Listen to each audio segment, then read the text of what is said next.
Hey, everybody. Welcome to Truth Teller Tales. I'm Ellen, and I am dedicated to interviewing those truth seekers who became truth tellers and are warriors in this most incredible time to be alive. And today I'm so honored to be interviewing a 30-year Air Force colonel, retired, who continues to do the most incredible work, and I can't wait to hear her story.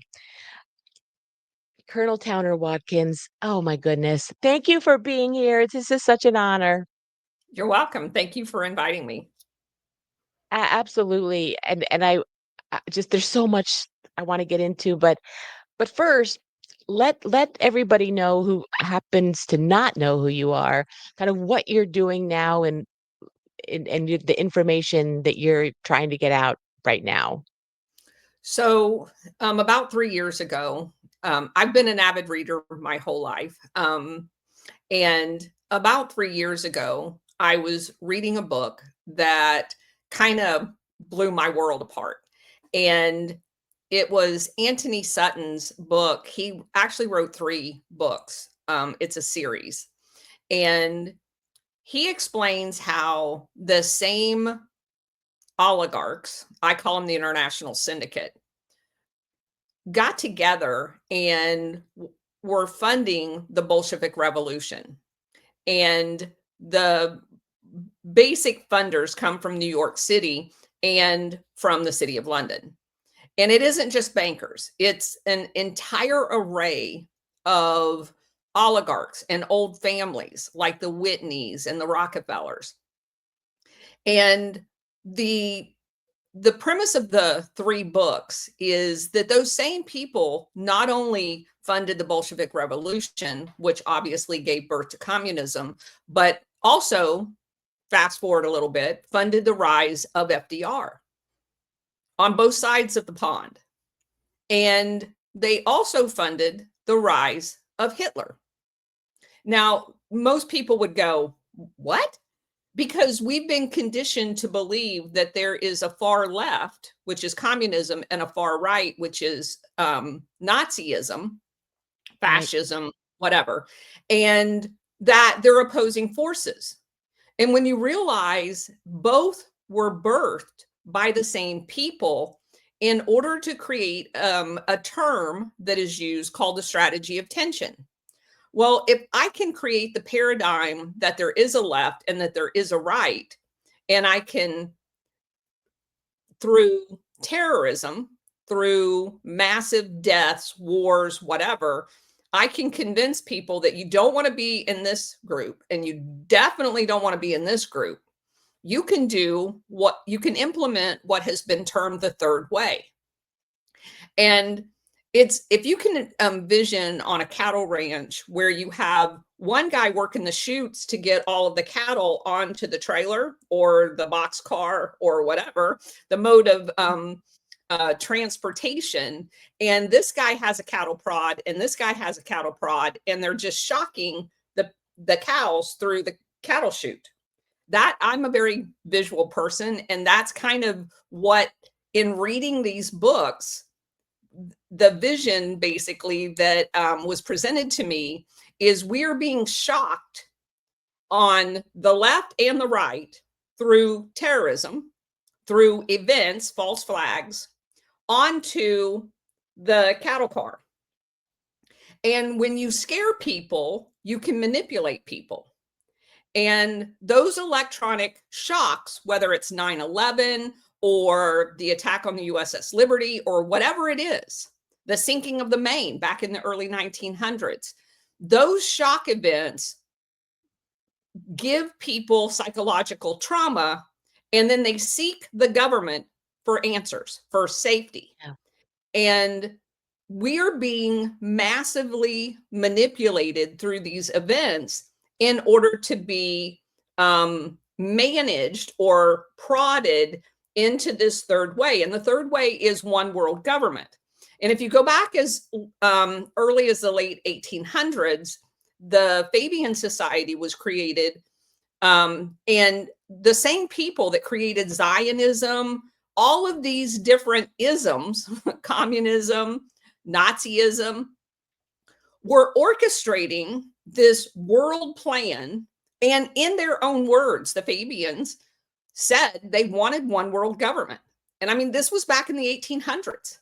And all of these events have been orchestrated in order to implement this one world government. They went so far as to even have a plan on how they were going to divide the world up. There was going to be a Pan America, a Pan Europe, a Pan Asia, a Pan Arabic, and the one that was left out was Africa. And of course, the question was asked, what are you going to do with Africa? Well, they're going to be our slave colony. They have mountain, and they said this, they have mountains and mountains of resources. So we are going to not recognize the continent of Africa as one of these control mechanisms. It's going to feed this control mechanism. And if you look at the colonialism that was occurring in Africa and the basic stealing of resources and using the African people as slaves all over the world, you can quickly see this plan and how it was carried out. Even in the 1950s and 60s, when slavery fell out of favor around the world, and they were forcibly made to decolonize Africa, they didn't actually decolonize Africa. They just restructured their governments to make them look like they were free. And you can go to the Congo, and when they had their first election and elected Prime Minister Patrice Lumumba, they had the largest reserve of uranium in the world. And of course, in 1950s, with the atomic bombs and all that stuff, uranium was a prized resource. So Lumumba's idea was that he was going to harness the labor of the Congo, and he was going to sell uranium, absent Belgium, who had colonized and viciously colonized the Congo, to the point where they would cut little kids' hands off if their father didn't produce his quantity of uranium. I mean, it was so gross that most Americans can't even fathom how evil these people are. And Lumumba came to the United States and said, hey, I know that Belgium had promised you 100% of our uranium. I'm fine with that, but I'm not going to pay royalties to Belgium. I will sell it directly to you. Not only did President Eisenhower refuse to meet with another head of state to negotiate with him, Vice President Richard Nixon at the time refused to meet with him as well. So he meets with the Secretary of State, and the Secretary of State basically tells him, screw off. We're not renegotiating it. You are still going to get pennies on the dollar. Belgium is still going to get their royalties, and we're going to get our uranium. To the point where Lumumba goes back and says, all right, I'll sell the uranium to whoever I want because I'm in charge. And Eisenhower signed a finding that authorized the CIA to assassinate Lumumba. And that's exactly what they did. And they put their stooge in control of the Congo. And they didn't just do that. NATO at the time went to the Congo, and the area of the Congo that had their uranium was called Katanga. It was like a state inside of the country. And they set up, at the time, the world's largest NATO base, and then had their puppets succeed from the Congo. And everybody in the West immediately recognizes this as a separate country in order to launch an attack in the Congo against Patrice Lumumba. And it was seeded with CIA, MI6, the whole 9 yards. And that's how they launched the attack against Patrice Lumumba. When he was captured, he was kidnapped, and then they eventually killed him. And not only did they kill him, they boiled his body in acid so he couldn't be a martyr to the people. I mean, Wow. yeah, that's how vicious these people are. And so once I realized that basically all of our history is a lie and Yeah. there's much more nefarious forces at stake, I couldn't not tell these stories. And Right. that's what brought me into doing podcasts and reading about this. And I've now read over 120 books related just to this Operation Gladio, Operation Condor, and all of these nefarious, primarily CIA backed regime changes. Mhm.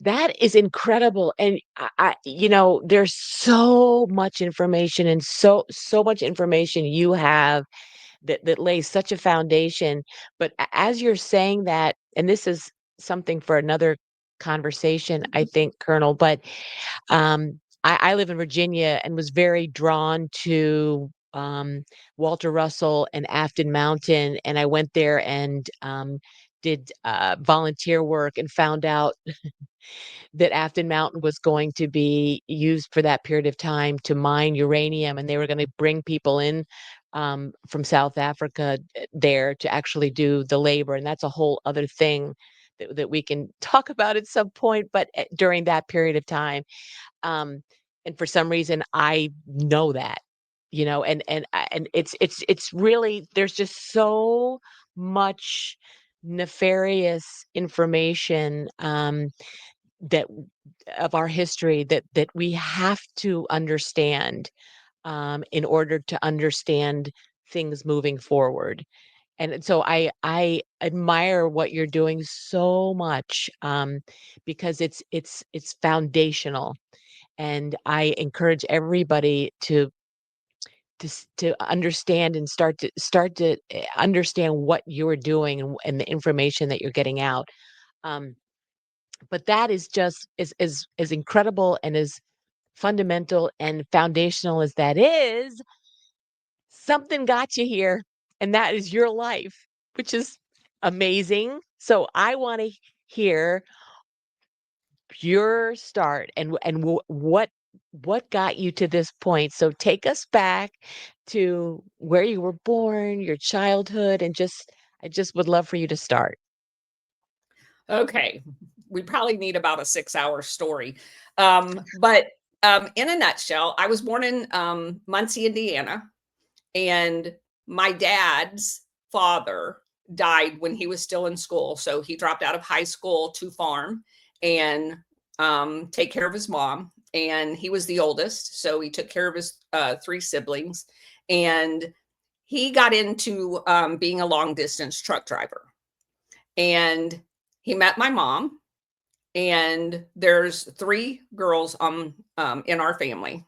I'm in the middle. I have an Mhm. older and younger sister. And when I was 4 years old, my dad decided that it would be more profitable for him to move us to Florida. Now, my mom come from a family of 8 children. My dad had four, and so three siblings in himself.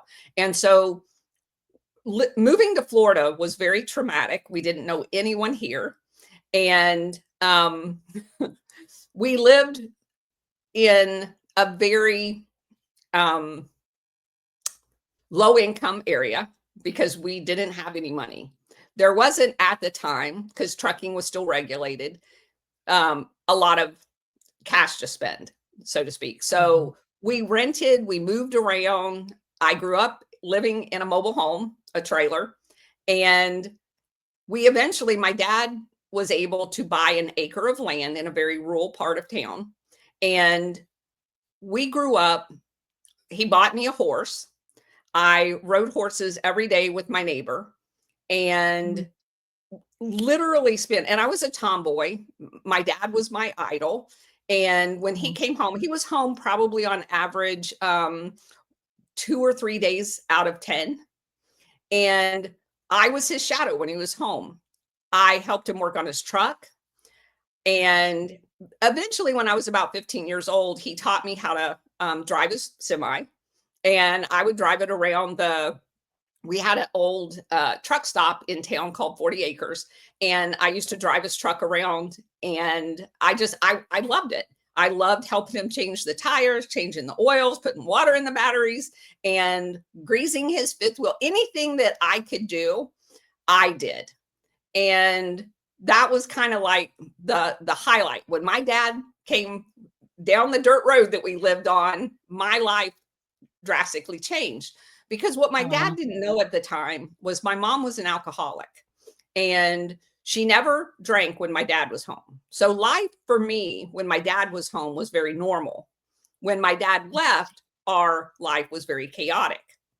Wow. And I was never close to my mom. My two sisters were. That obviously created some friction. I grew up fighting, like literal fist fighting with my sisters.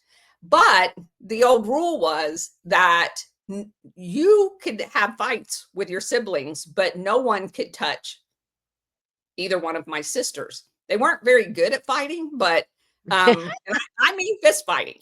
So the first time that I just started junior high, and my sister was in ninth grade, but she was smaller than me, my older sister. And this kid on the bus was just harassing her, and he started pushing her. And I don't know what happened inside of me, but I like, I lost control. I mean, I just climbed on this kid's back and I was punching him, and we ended up back at school, and I got in trouble. But that's kind of my nature, is to fight. That's what I Mhm. do. And so I tell this story because when I was 18 years old, getting ready to graduate from high school, I had spent my senior year of high school in a program at the time that was called full-time early admissions. In the state of Florida, they created what we now call dual enrollment. And the schools at the time did everything that they could to discourage kids from joining this program because they lost funding for it. So they limited it to 2 students per high school in the first few years. And a girlfriend of mine and I got selected the second year. The first year that it was in existence, the 2 kids that went from my high school flunked out of the college classes and had to come back to high school. So there was a lot of pressure on us, excuse me, on Yeah. us to do well. Mhm. So we we did very well. I graduated, but they took my honor cord away. I was in the upper percentile, like the top 10% of my high school class, but they would not let us graduate with honors. Our program for high school had a little asterisk by my name and Beverly Bett's name, who was my girlfriend that went with me. And it just said at the bottom of the program, full-time early admission. And so I'm like, what the heck? That's crazy. And so you see Mhm. right away the injustice in the system of how it operates. And so I had worked full time. Again, we have no money. My dad couldn't pay for my college. And I had decided, because for my mom, the my older sister, the sun set on her. She was very, very smart. And I wanted to prove to my mom, because again, I have this rebellious streak in me, that I was as smart as my sister. So I had it set in my head that the only way I could prove that to my mom was to get a college degree. No one in my family, none of my cousins, no one, both of my parents dropped out of high school. No one had ever went to college. That was going to be me. Mm. And about halfway through this time, from the time I was 4 until 18, one of my mom's sisters, who basically functioned as our grandma, because my mom's mom died when she was 3, had moved to Florida, and her son had joined the Air Force. He was basically the only one of my cousins that had went away and done. And he wrote me, because I was like his little sister. He wrote me letters from Turkey, from Korea, and he was stationed in Hawaii. And so I just thought this was like, holy crap, this is so awesome. And Yeah. so a group of my friends and I were at the mall, and at the time they had the recruiters in the mall, and we were going by the Air Force, all of them. And because my cousin had joined the Air Force, we walked into the Air Force recruiter's office and we listened to his pitch and all of that other stuff. And so I came home. My dad happened to be at home, and my mom managed a little food town like a 7-Eleven right around the corner from our house. And my dad was sitting down on milk crates at the end of the counter. And I kind of just, and again, my dad has taught me how to do everything in life, right? He's never told me I couldn't do anything. And so I leaned across the counter and I said, you'll never, there's no way I was joining the Air Force, but I was kind of just messing with my dad. And I said, you'll never guess where I was just at. And he said, where were you at? And I said, I was at the Air Force recruiters. My dad laughed so hard he almost fell off the milk crates. And I'm looking at him, and my dad's never laughed at me. And he said, you wouldn't last 3 days in the Air Force. And I looked at him and I said, what? And he said, Roxanne, they yell at you and you don't get to yell back. You have to keep your room clean. There's literally no part of the military that you would fit into. You're too hot-headed. And I just looked at him and I said, I could do it.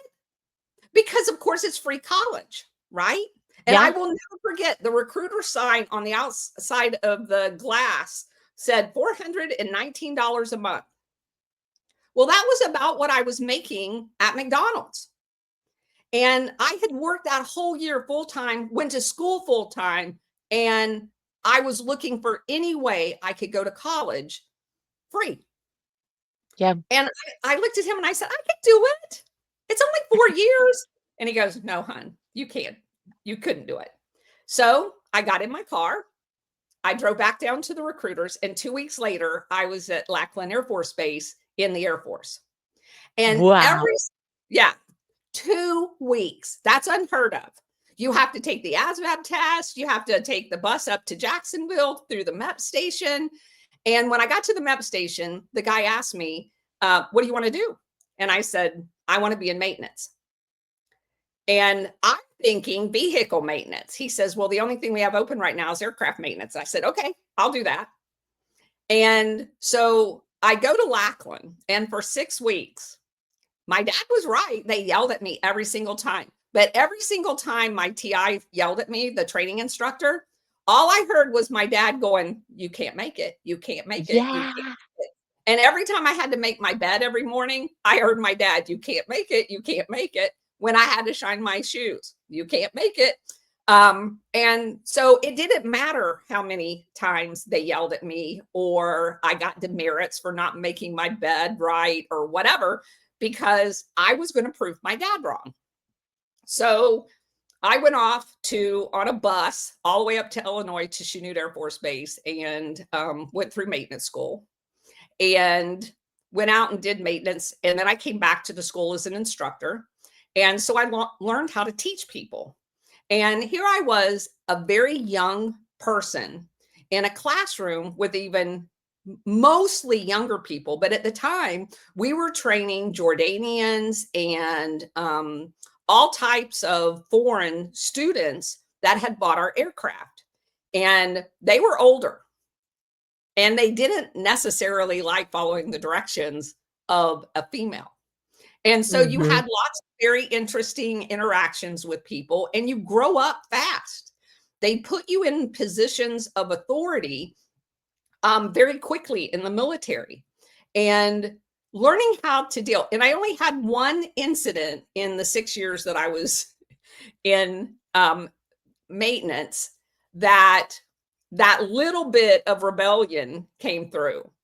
There was a kid in one of my classes that had gotten in trouble, and they had come into my NCOIC and I was the only female in the instructor school in our block.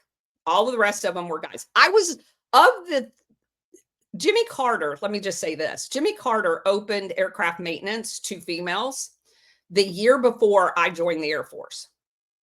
Oh, So wow. we were some of the first females to successfully complete my tech school. Oh, And I was the first female when I got to the flight line that any of the guys had ever worked with. And they're all Vietnam veterans, very crusty old NCOs, not old as in age, but they'd been tried and true. They'd been in war. And yep. they were not at all happy that they had a female. The wives were even worse because we went Oh, I to, bet.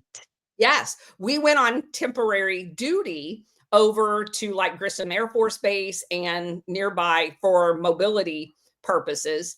And every time we went on a trip, the women freaked out because their husbands was going on a trip with women. And that had never happened with any of them. So lots of dynamics there going on. Yeah. And what I didn't realize at the time, God's plan was toughen me up, because once I did graduate from Indiana University, which is where I got a ROTC scholarship from, being an officer was like a cakewalk compared to what I had experienced as an enlisted female.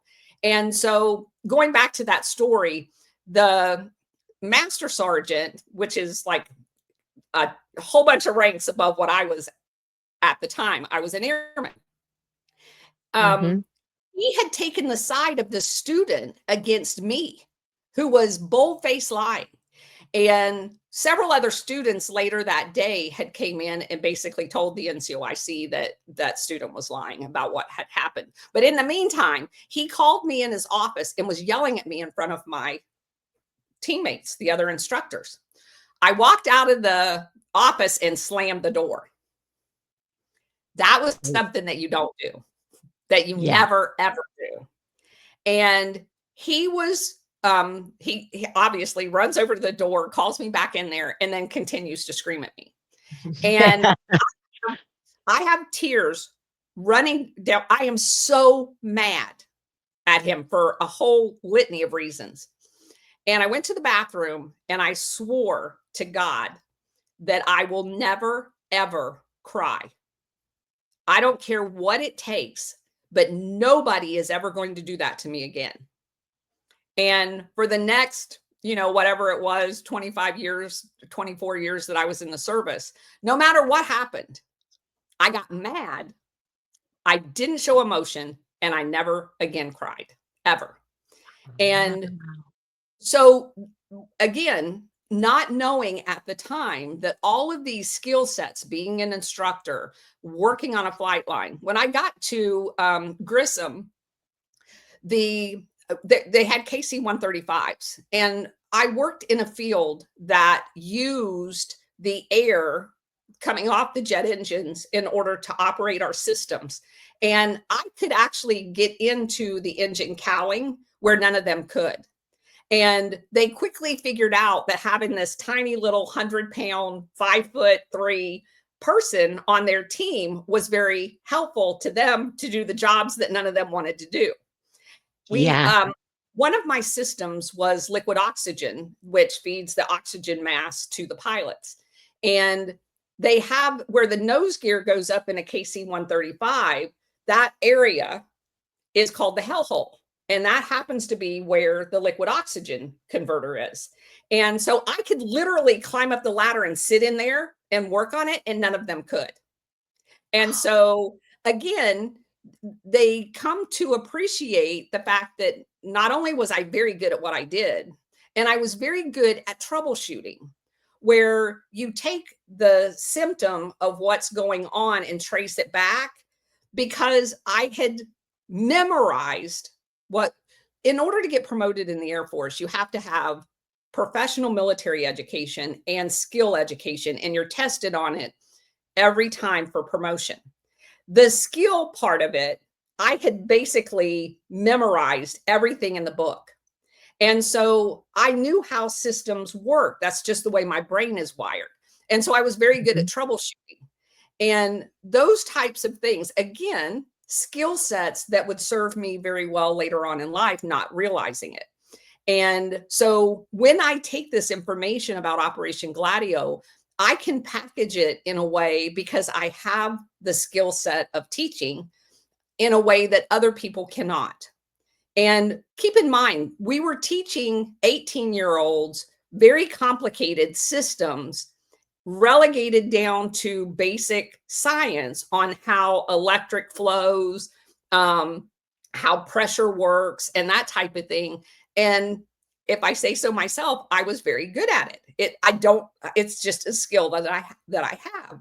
And I think I owe that to my dad, because my dad Yeah. never said, hey, just go do this. He explained all of how the diesel engines work in order to be able to form. My dad did all of his own maintenance. And so it is a skill that I learned from my dad. And so, of course, my dad is just ecstatic that not only was I able to do all of this, when I first got news that I had been accepted into a ROTC scholarship program at Indiana University, of course, my dad is the first person that I called. And he was probably more excited about the fact that I was going to Indiana University because Bobby Knight was there. Because my love of sports comes from my dad.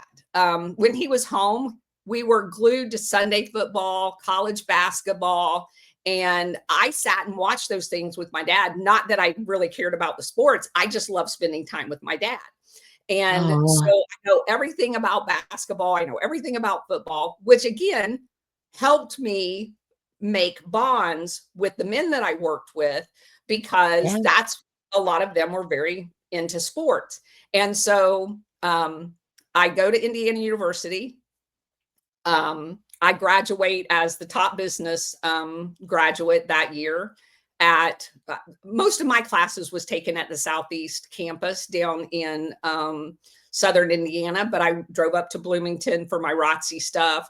And during that 2-year period of time that I was on that scholarship, they only give you like $150 stipend. So I had to work. So I spent the first 2 months taking my A&P license, which is the civilian equivalent of aircraft maintenance. You have to have 3 licenses in order to work for a civilian company on a civilian flight line. And so I did that, and I passed all of them. And I was hired by the company that had the contract maintenance at Stanford Field in Louisville, Kentucky at UPS. And so I went to work at night. I went to school during the day. And at some point I slept for 2 Yeah. years. Wow. And yeah, it was a crazy time. But fast forward again, everything was done for a reason. This is God's Yeah. plan. I found Mhm. out that Evergreen Airline was a CIA front. Oh, They wow. Yes. So my first night on the flight line, I was assigned a guy that had retired from aircraft maintenance in the Air Force, and he was going to be my mentor, because you have to be for the first year until you're checked out on everything. You're kind of like an apprentice. And so we go up, and basically your thing was all of the airplanes come in between about 9 and 11 at night for their overnight cargo. Everything's offloaded, everything's sorted, and then loaded back for that plane to go back. And so we Mhm. didn't do a lot of heavy maintenance, but we did a lot of, changing light bulbs. If they burn out the brakes coming in, we would change the brakes. If they got a flat tire, we'd change the tire, that type of thing. And I will never forget this. Going up the back ramp, going in. So the first thing you do when the aircraft lands, you have a landing party, and that's us. We go in, we debrief the pilot, look at his logbook to see if there's any maintenance issues. And I'm standing behind the my mentor, and I'm looking at the door of the aircraft to the cabin, and there's all of these plastic pouches on the door. And so I don't have anything to do. He's talking to the pilots, and I'm looking and I'm going, what? That says Colombia. That that says Nicaragua. Well, what is that? And I don't know. And so we get back in the truck, and I ask him, I said, what's all those pouches on the door? And he goes, those are clearances for where that aircraft can land. And I looked at him and I said, well, that plane came from Tampa. Well, why are they cleared to go to Colombia? And he just started laughing and he says, because they go to Columbia. And again, I don't think anything about it. I'm just thinking, Yeah. okay, the plane goes to Columbia. Maybe they have overnight too.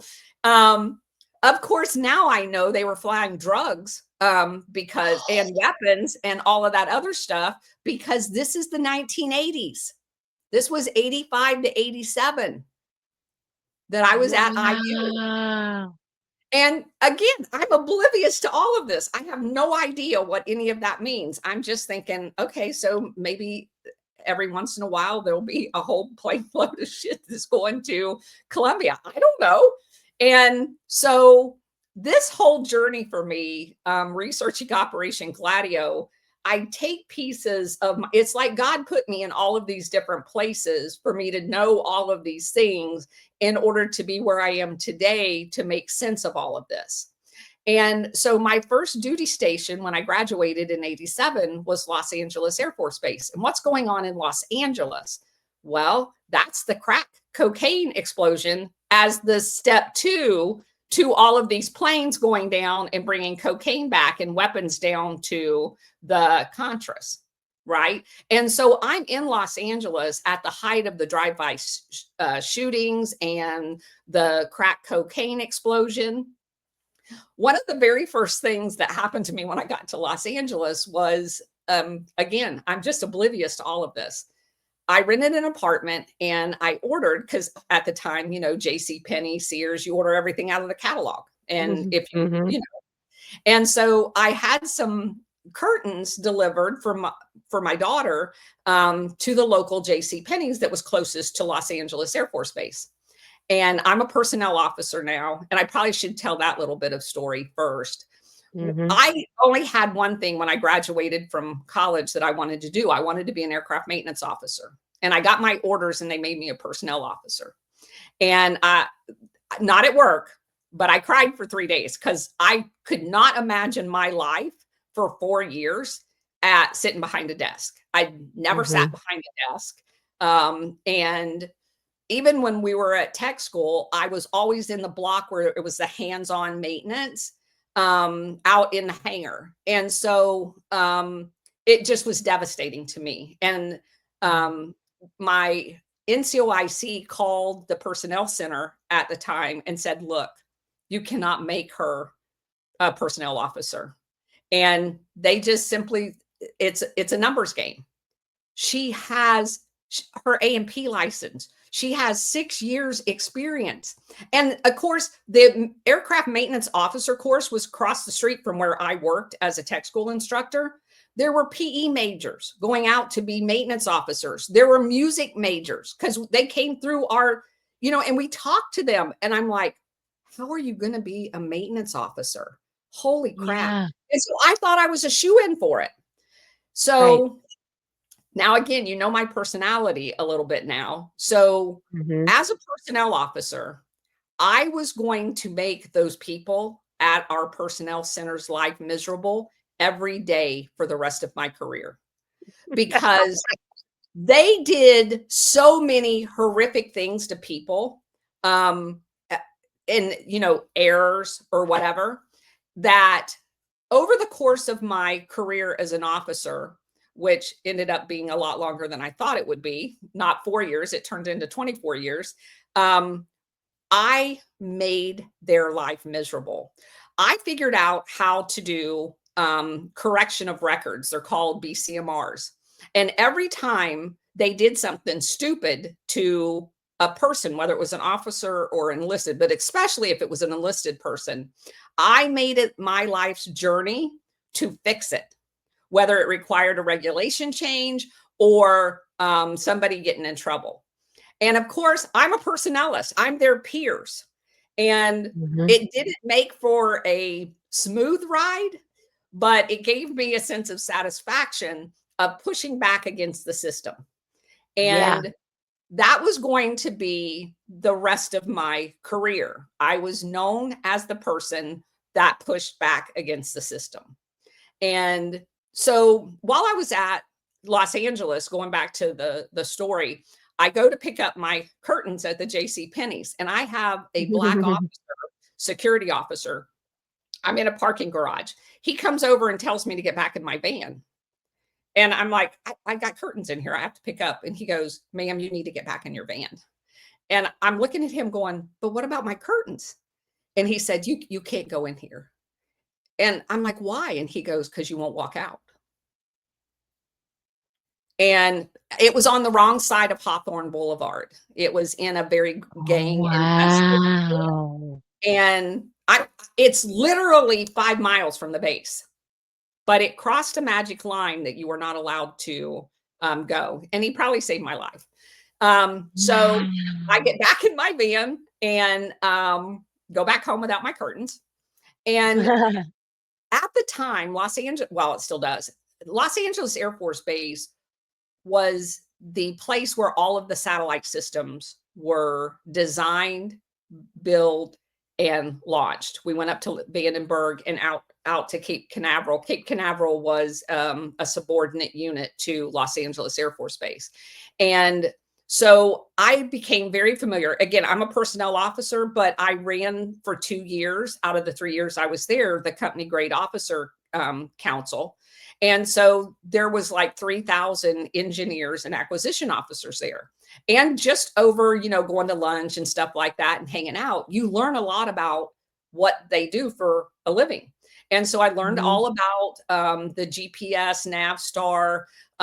It had just been released for commercial use. We had been using it for over 20 years in the military, and no one even knew it existed, where you can actually use the same handheld GPS. We were using that in the military under a classified program. And so they have defense meteorology satellites and all kinds of classified satellites. And as a personnelist, I was given criteria to travel to, I ended up doing officer assignments, and I would go to like Rochester Institute of Technology up in New York. And those people did optics, like because they were kind of Kodak's tech school, if you want. And Mhm. so everything that had to do with photographic imagery, these guys were the experts. So when they would graduate, I would talk them into joining the Air Force as opposed to another service and recruit them out there. Well, until they get their clearances, they have to work on an unclassified program, and then they would go into the classified program. And so I knew at that time the skill sets that we were doing satellite capability for only because of who I was recruiting. Right, So, you can do 2 plus 2. And right. so, but I wasn't read into any of the programs or anything like that. It was just kind of an experience set for me.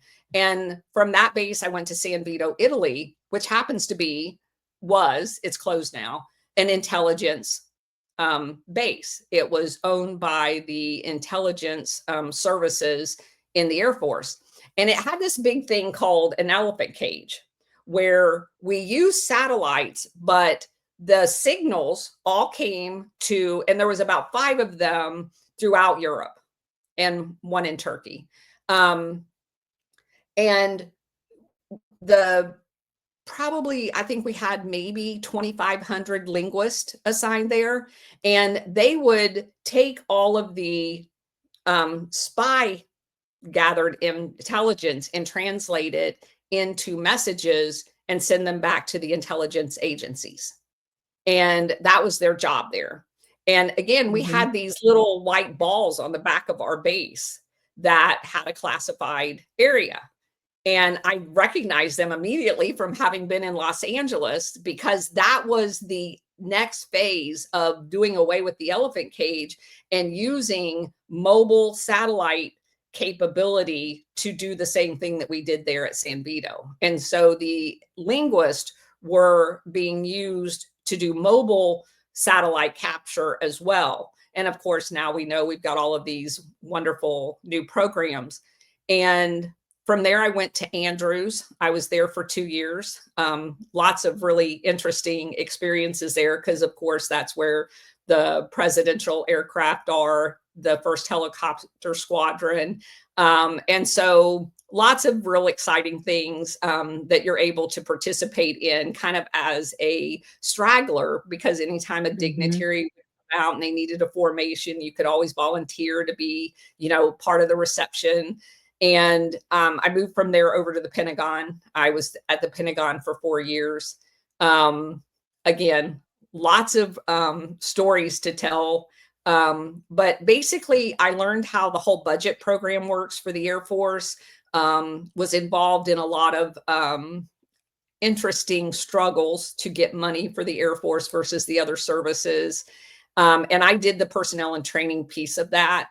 Um, so I learned a whole bunch there of how Congress works, how the appropriation and authorization for funding works.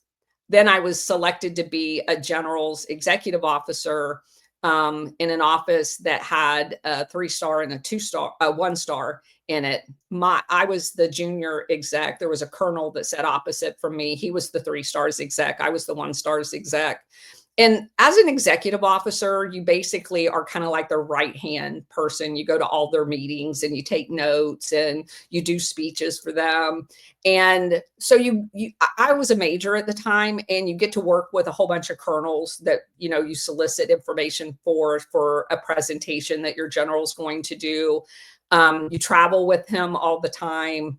You go to DOD meetings. My husband at the time, he's my ex now, worked in the SecDef suite the whole 6 years that we were in Washington, D.C. And so through him, I learned a lot about how that level of government works. He worked in their communications area, and very, very interesting things that go on at that level. Very interesting. We got to go to the SecDef's Christmas party every year. And when William Perry was the SecDef, he had a summer gathering too. And of course, you overhear people talking, Yeah. and lots of really interesting things. So I left the Pentagon in 1999 and moved to MacDill Air Force Base to U.S. Central Command. And of course, 9/11 happens while I'm there. CENTCOM was the AOR where the war kicked off in Afghanistan. They were gearing up. I left in 2002. They were gearing up for the Iraq invasion. And I had set up a program that was called for CENTCOM to delegate a lot of their intelligence routine stuff to the reserve component. And in doing that, I learned a lot about intelligence. I never did intelligence. I just learned a lot about how it's done. And for example, when our 4-star general traveled, they put together a trip book for everybody that he's going to meet while he's on this particular trip. And you don't have to be at MacDill in order to do this trip book, because there's a list of names. And so what they would do is kind of set up a wiring diagram with biographies for him to study on his way over about the people that he was going to meet. And that can be done Mhm. anywhere because they have access to the intelligence computer system. And so that's what was delegated to these JRICs around the country. And that taught me a lot about intelligence work. And so I was talking to one of the officers, one of the reserve officers that was kind of overseeing this program. And they had gotten a tasking to do a workup on these other countries. And if you fast forward to General Wesley Clark's comment about overthrowing 7 countries in 5 years, Mhm. the 5 countries that were in CENTCOM's AOR on that 7-country list were the ones they were doing the workup on. Wow. And so again, it's just being in all of these places where Yes. now I'm at this place where I understand that was part of what would eventually become, the Arab Spring. And so it's just so much information that once I found Operation Gladio and was able to put all of these different pieces of my experience into this bigger um, uh, map, if you will, it started making all of the places that I'd been. So I got selected while I was at U.S. Central Command to go to Air War College which is a master's degree program for the Air Force in strategic studies. And basically, I went there from '02 to '03. Basically, what you do is you study the entire globe as it's arranged by the military into AORs. Like the CENTCOM AOR was the Middle East, EUCOM's AOR is Europe, and PACOM's AOR is the Pacific. And so you take each of those areas and you look at resources, you look at their military, you look at their political systems, and you basically kind of just do a deep dive into all of those geographical areas, on where potential wars will break out, why they would break out, looking at the terrorist structures that had been known to be enemies. So you just get a Mhm. lot of information. My area of Right. expertise, and everybody's assigned one when you get there, was Southeast Asia. So I got to travel to Vietnam, Laos, Cambodia, Thailand. We were the first military people in Laos since the Vietnam War. They had just gotten their first ambassador since the Vietnam War. We had dinner at his house. And so it was a very action packed 1 year program. And then I got reassigned to the personnel center, that place that I'd fought for my entire career. So I went to San Antonio, and my first day on the job, I went to meet the chief, who all of these BCMRs that I'd written and helped people my whole career. This chief had been the guy that I had fought with. When he retired, they hired him back as a civilian. And so I went and introduced myself to him. And I said, "You don't know me by name, but you know me." And he's like, "What's that mean?" And I said, "Do you remember?" And I kind of listed off a whole bunch of the ones that I had done. And I'll give you a couple of examples. But he goes, "Oh, son of a bitch, what are you going to be doing here?" And I said, "I'm going to continue doing what I've always done." But I wanted you to put a face with those packages. And I will tell you that almost every single one of the BCMRs that I did, and this will just go to the bureaucracy of the military, almost every single one of them was never approved internal to the Air Force. But there's an appellate level where civilians sit on a board that views these packages, and every one of them but one was approved that I wrote. And I'll give you an example of one. It may not make a lot of sense to civilians, but we move around a lot in the military. We call them Mhm. permanent changes of station, PCSs. And there's a process outlined in a regulation on how that process works. So at the time, this was when I was in Italy, um, the Iraq War, Desert Storm 1, had just kicked off. And the NCO that was in processing to San Vito had originally been assigned to Heraklion, Greece, which is a very similar mission as what San Vito was. It was an intelligence collection mission. And he had elected not to take his family there because Greece is one of those hot spots that has a lot of turmoil anytime things like this kick off. They Mhm. had a very radical element that I later learned was Gladio people. Anyway, he decided not to take his family. So he moved his family to Florida to stay with his mom. At the last minute, the Air Force changed his duty station to San Vito. Well, the Air Force, by regulation, had to give him a new option to bring his family because Heraklion, Greece was an 18-month unaccompanied. San Vito was a 24-month unaccompanied. And so he got another election. They refused to give it to him. So when he got there, he was facing 24 months without his family at San Vito, Italy. And that was wrong.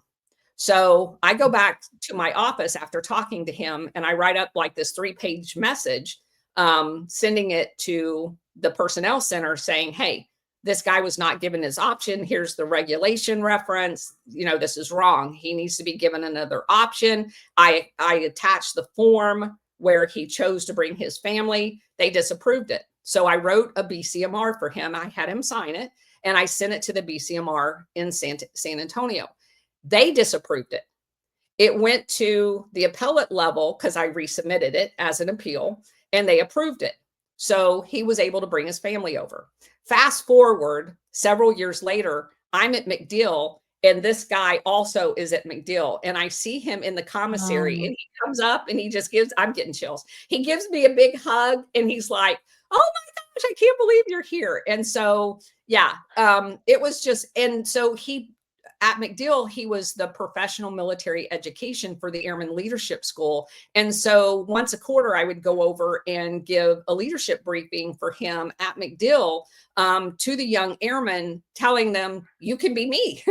I started out yeah. as you, and this is where I'm at, and here's my story. And so the Air Force becomes a family. And that's why I never understood why my fellow personnelists would not want to help their Right. fellow family members. So this guy got 2 years with his kids and his wife that would have been stolen from him had no one helped him. And I can tell you that the only other officer there that was a personnel officer, she sure as hell would not have helped him. So those types of things are the things that I did. And Mm. there's a whole litany of stories about people like that. But growing up as a fighter, I was Right. not going to allow the system to screw people. Yes. I that is that was such an amazing journey. I have so many questions. So I'll try to do it quickly. First, I have to go back. So, did you ever tell your dad that the catalyst for your perseverance was him Oh, saying yes. you couldn't do it?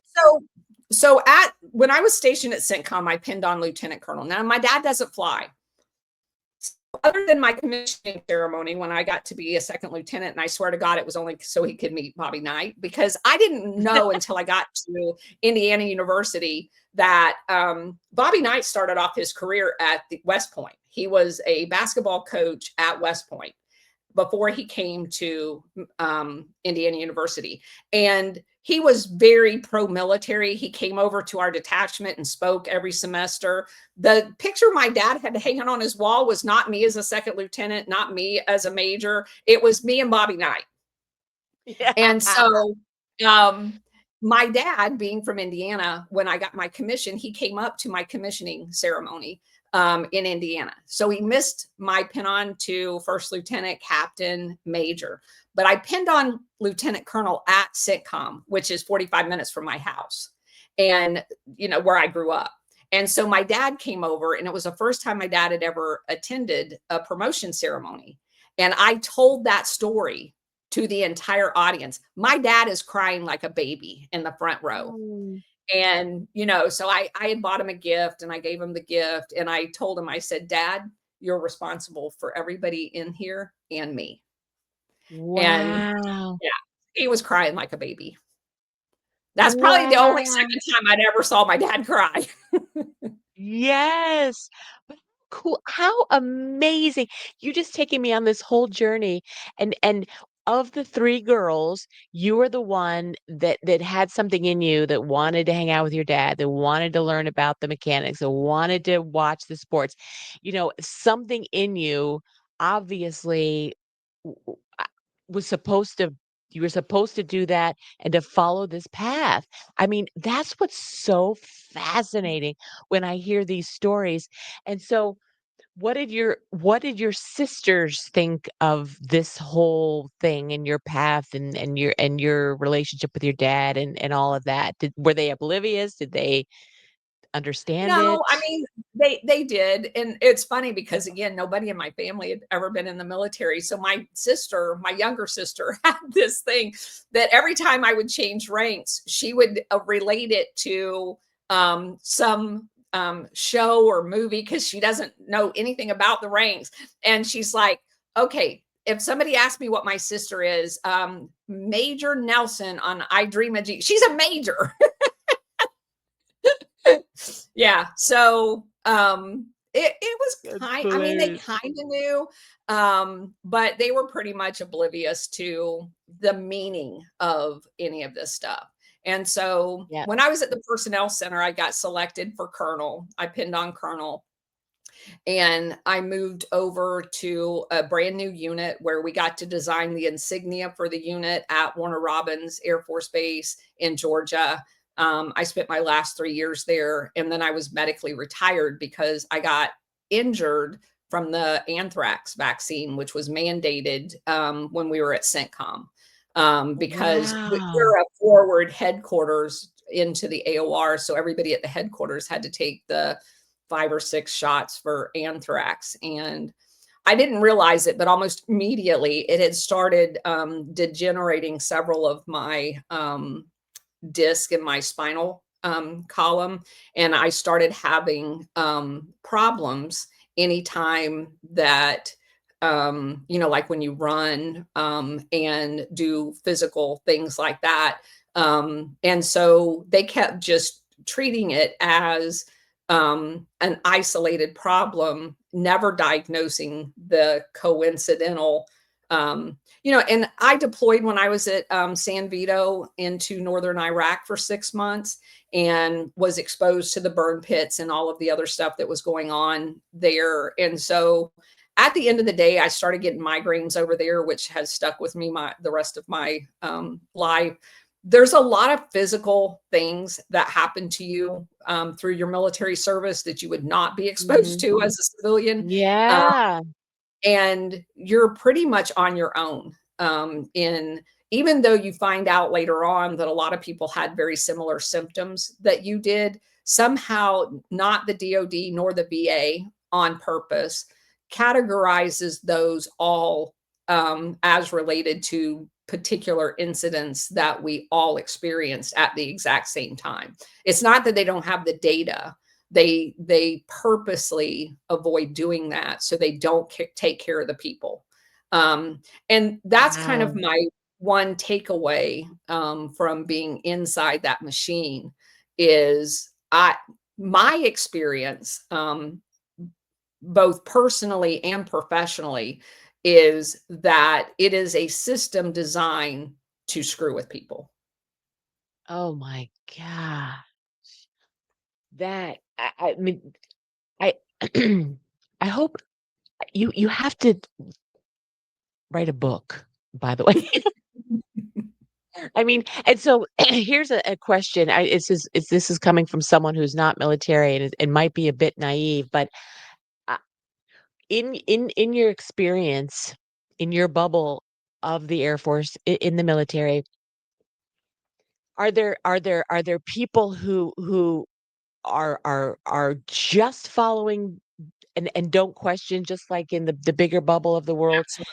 and are not questioning? Are there people that are nefarious? Are there more people good than not? Are there more people just following directions? I mean, what did you find? Does it mimic the bigger bubble of what's happening in the world of people not seeing things and just following the rules?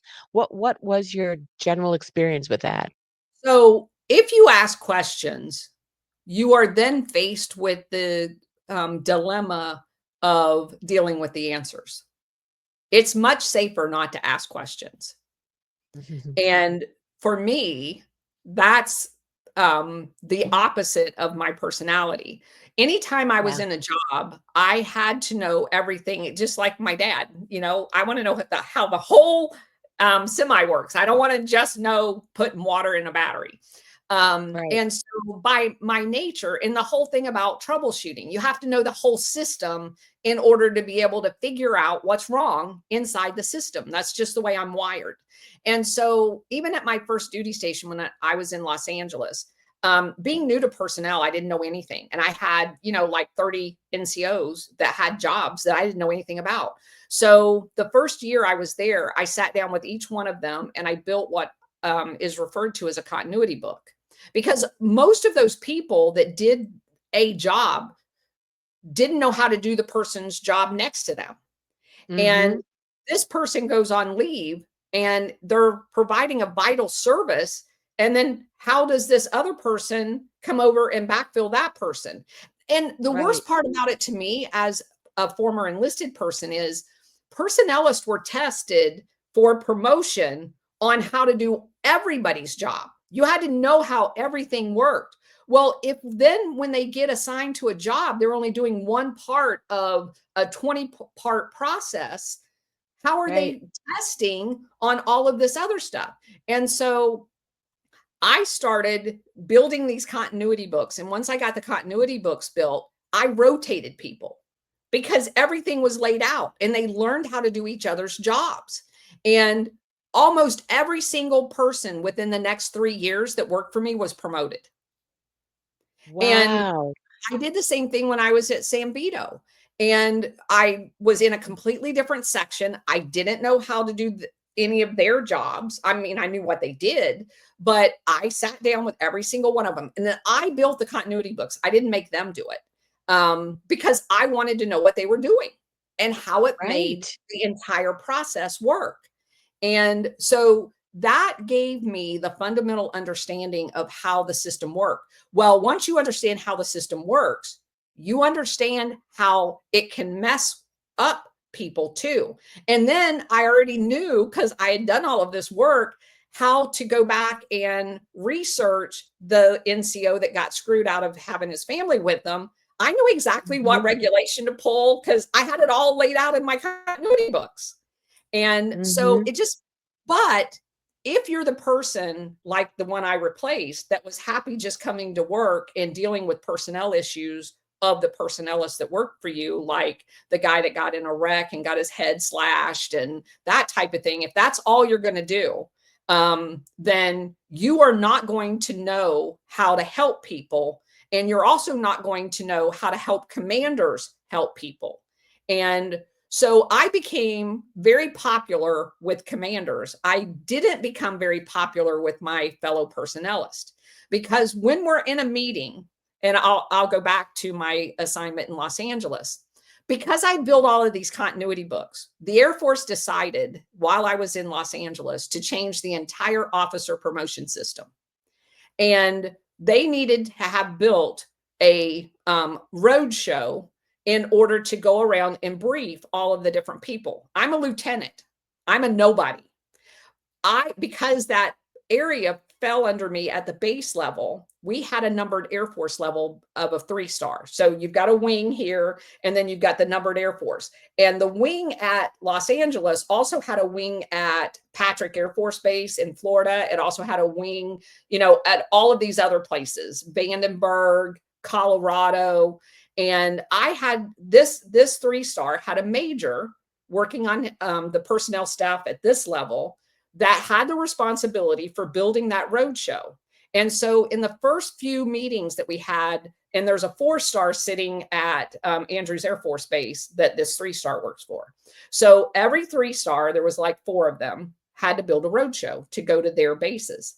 And as we're sitting in this meeting, when the new instructions came down on how this officer promotion system was going to work, I had done a side by side.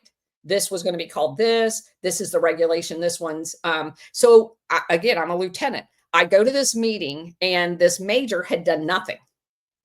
And so the colonel, that was the personnel chief advisor for the 3-star, has this meeting and he's asking all of these questions. Well, I'm the only one answering the questions because I'm the only one that went through Yeah. the thing.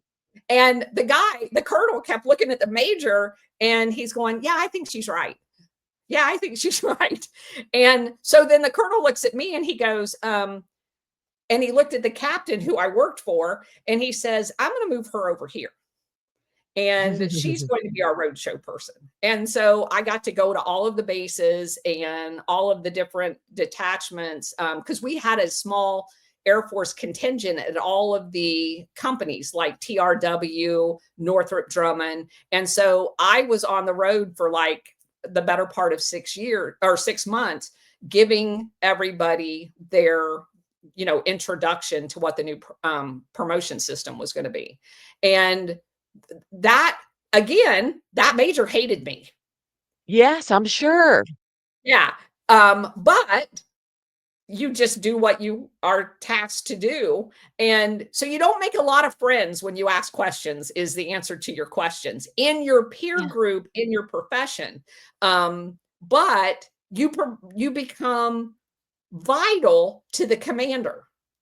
Right. And yeah, and so that kind of followed me around. And luckily for me, all of these commanders, like the commander that I supported when I was at Andrews, the wing commander, he got his star and he goes on, and he called me up and offered me a job out in California. So I didn't take that job, but that's how that network happens.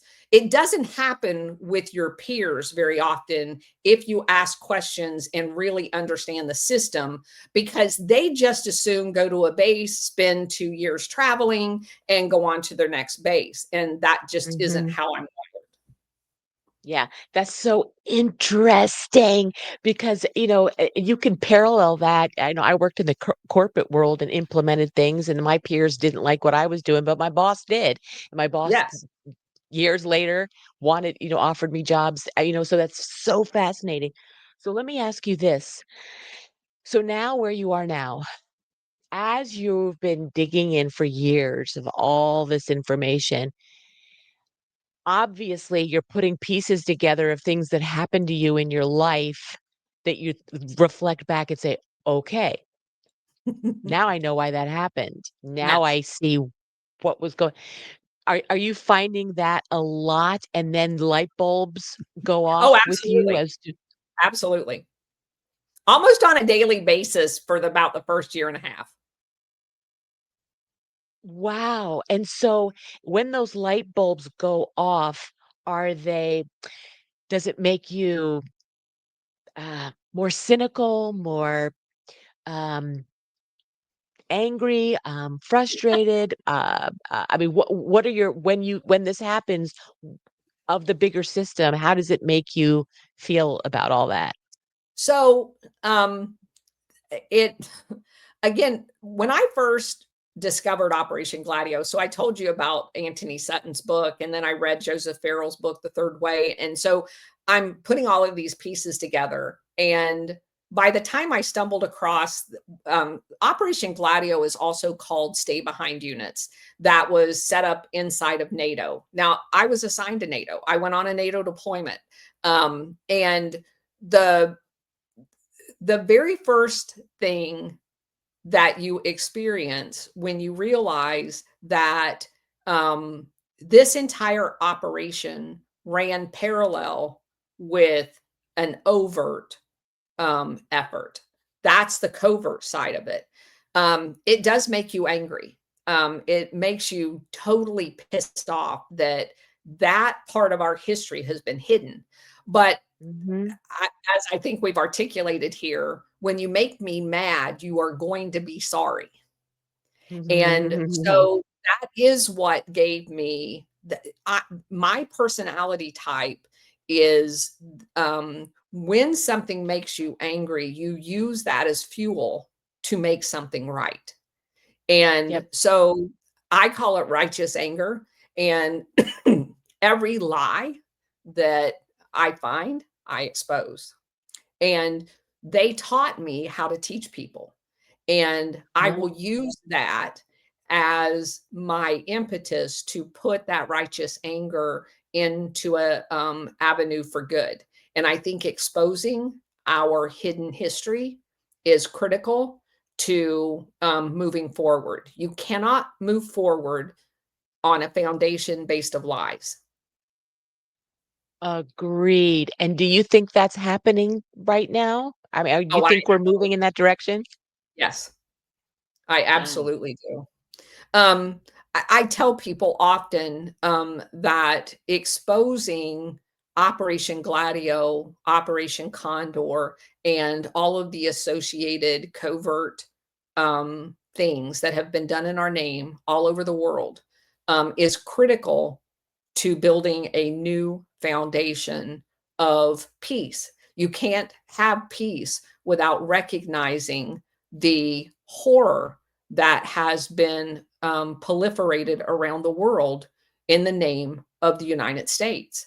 Because what you find is, and I find this every day in spaces, which we have people from around the world join our spaces. And without an exception, it's how do you guys not know this? Mm, And because the world knows this. And as an American, if you travel to a country that we have overthrown and that we have fomented terror in, and those governments that we've installed have tortured, kidnapped, and killed people, all in the name of US oligarchs and Western oligarchs, not just US. Those people associate those actions with us. They are putting every American in harm's way. Because if you are a surviving member of one of those families that was attacked, you mhm, hate America. You of hate course. America for what they did to your country. And so there are people out there that seek justice for those horrors. And if you happen to be walking down a street in a foreign country and somebody knows that you're an American, your life is at risk. And Mhm, I I think that the only way forward is for the truth to be told. And that's mhm. what we're doing. Oh, well, thank God for that, that we're moving in the right direction. And so I have to ask you this because I always like to s- start to end with this. Um, you're uncovering a lot of things and understanding a lot of things more so than most people would understand because of your background. Other people that I've interviewed come from more of a uh, not so much military. Well, some are, but are understanding and uncovering truth in different ways. And all of them have had spiritual a greater heightened spirituality as their years have gone on. And I'm curious with you if in this time, in this battle that we're in right now, if that had happened to you gradually, if something happened to you suddenly, if you felt that in the last years or how that affected you personally. So that's an interesting question. My I did not come from a Christian family. My parents, the only time they saw the inside of a church was at a wedding, literally, and I'm not kidding. They So my first experience with Christianity was with my neighbor that I rode horses with. Her mom was a habitual church attender. And so I would go to church with her just because we were inseparable. And a lot of what was said in church didn't make a lot of sense to me. Um, I knew that there was a God and Mhm, I believed in Jesus, but I had never been saved. I didn't really realize what that was as a kid. And I found a church in while I was attending Indiana University. And let me just back up. When I submitted my application for Air Force ROTC, because I knew there was a God out there, and I I know people say that you're not supposed to make deals with God, but I made a deal with God that I I'm not technically inclined as far as, being an engineer or anything. Nothing like that is there's nothing attractive about that to me. And so the year I applied for a ROTC scholarship, there was about 120 ROTC scholarships given to prior service people. Four of them was for non-tech scholarships, the i.e. not engineering. mhm, And the chances, there was probably about 10,000 people that applied. The chances of me getting one was very small. One of the mhm, benefits of spending time with aircraft maintenance is that we just wore fatigues to work, right? And most of the guys never kept up their Class A uniform. So every time our squadron needed someone to submit for the group or the wing, airman of the quarter, they submitted me because I was the only one that had a blue uniform. And so I had Mhm. all of these awards on the wall of Airman of the Year, Airman of the Quarter, all of this stuff because I was the only one that they would submit. Mhm. And I did not know it at the time that all of that stuff mattered for being selected for this ROTC scholarship. So when I submitted my application, I made a deal with God and I said, if I get selected, I will read the Bible from start to finish. So Oh! I got selected. I was one of the 4 non-tech scholarships that year, and that was in 1985, starting for in the fall of 1985. And I kept my end of the bargain. I read the Bible from start to finish while I was attending school, while I Wow. was working at night, and all of those other things. I kept my end of the bargain. And that was such an awakening for me, and I found a great church in Southern Indiana. It was called Northside. I will never forget it. And such a wonderful group of people opened their arms, and I was just ecstatic.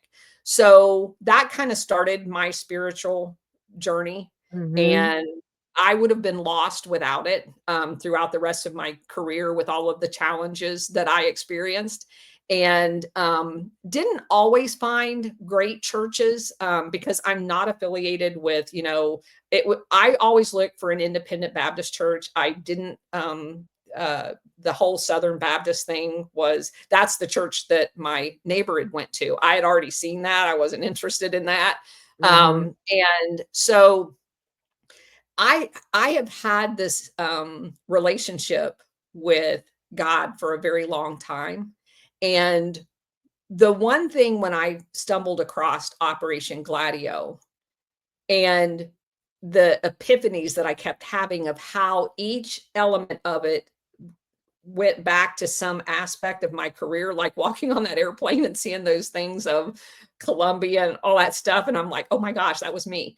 So Mhm.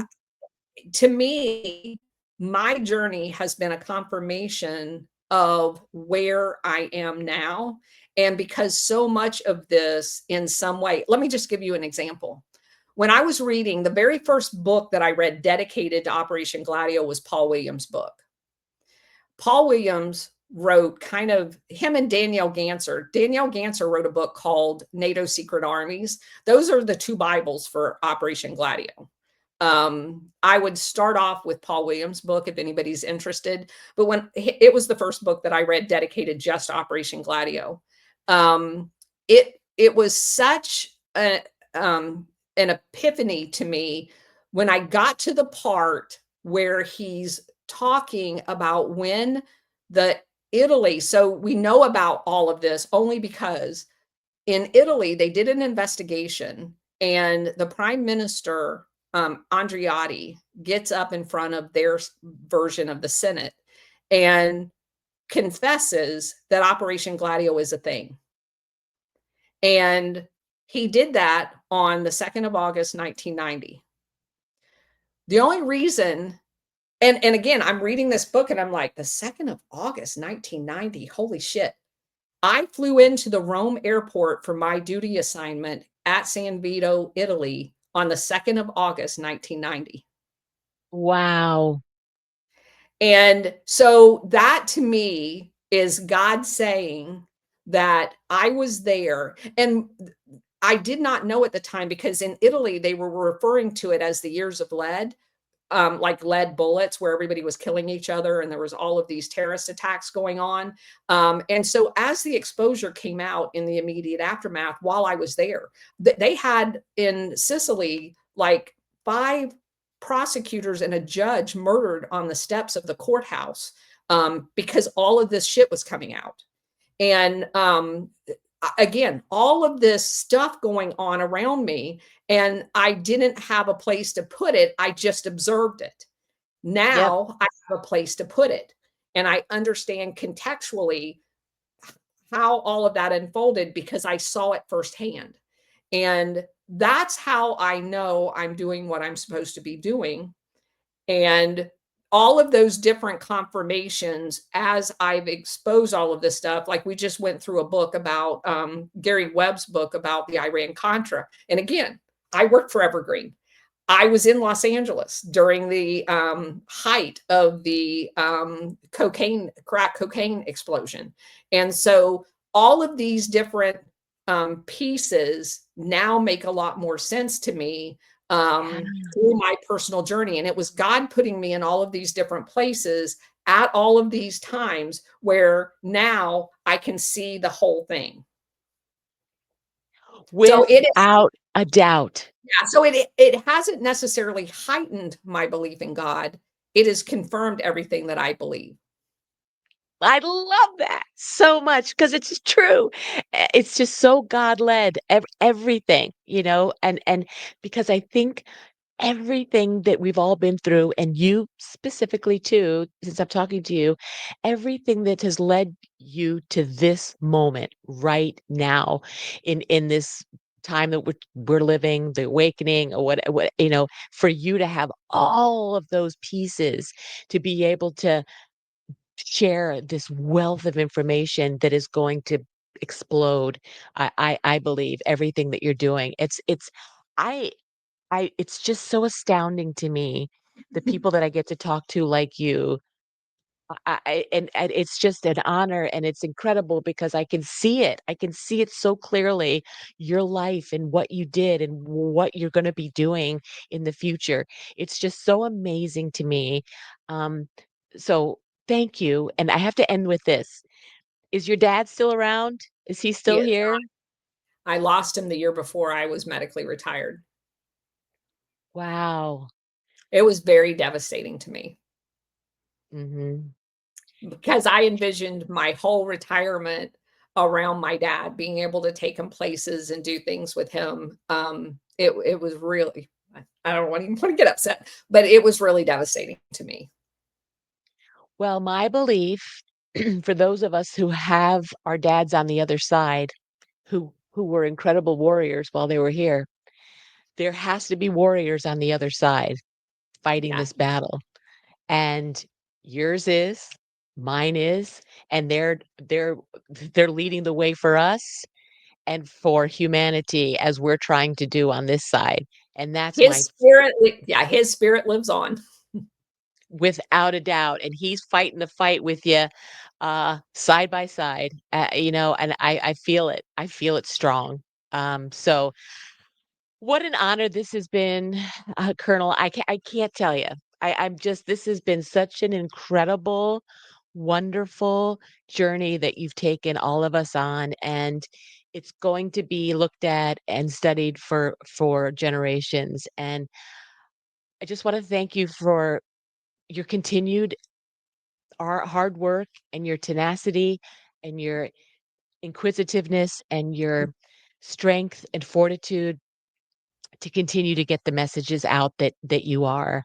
And it's going to be needed more and more and more over the next couple years. So thank you. Thank you for all you've done and all that you will be doing in the future and for spending some time with me. So I Thank you. appreciate Thank you very much for the invite. it's just been such an incredible journey, and you're a blessing, and thank you again, and and hopefully we'll be able to talk again at some point as things happen in the future. Absolutely. Thank you so much. Bye bye.